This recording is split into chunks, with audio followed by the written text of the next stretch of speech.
SC ST ఓబీసీలకు CM పదవి బ్యాంకులో నిల్వ ఉన్న ధనం ఇవ్వాలని కేంద్ర మాజీ మంత్రి కాంగ్రెస్ నేత చింతామోహన్ ఢిల్లీలో డిమాండ్ చేశారు.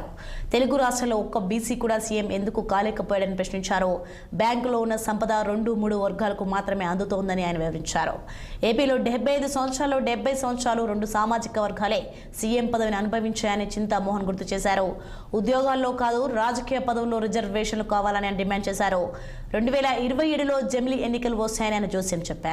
2 తెలుగు రాష్ట్రాల ముఖ్యమంత్రులు సిద్ధంగా ఉండాలని చింతామోహన్ సూచించారు.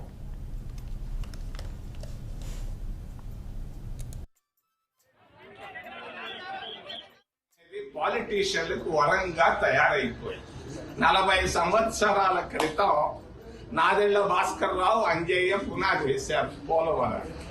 ఇప్పటి వరకు 30,000 కోట్ల రూపాయలు దీనిపైన ఖర్చు పెట్టారు. మరి దీనిపైన కాళేశ్వరంలో లాగానే ఒక కమిషన్ వేయమని చంద్రబాబు నాయుడిని సూటిగా డిమాండ్ చేస్తున్నా.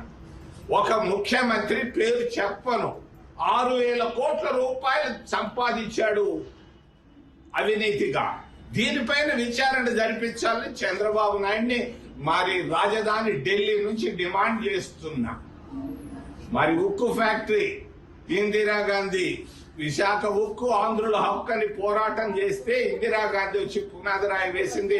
కాంగ్రెస్ పార్టీ విశాఖ ఉక్కు ఫ్యాక్టరీని ప్రారంభించింది. విశాఖ ఉక్కు ఫ్యాక్టరీకి కావాల్సింది రుణాలు అప్పులు కాదు, క్యాప్టివ్ మైన్స్ కావాలి.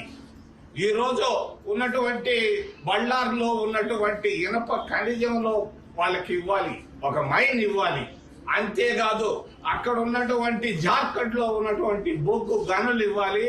కిషన్ రెడ్డి మైన్స్ కు మంత్రి.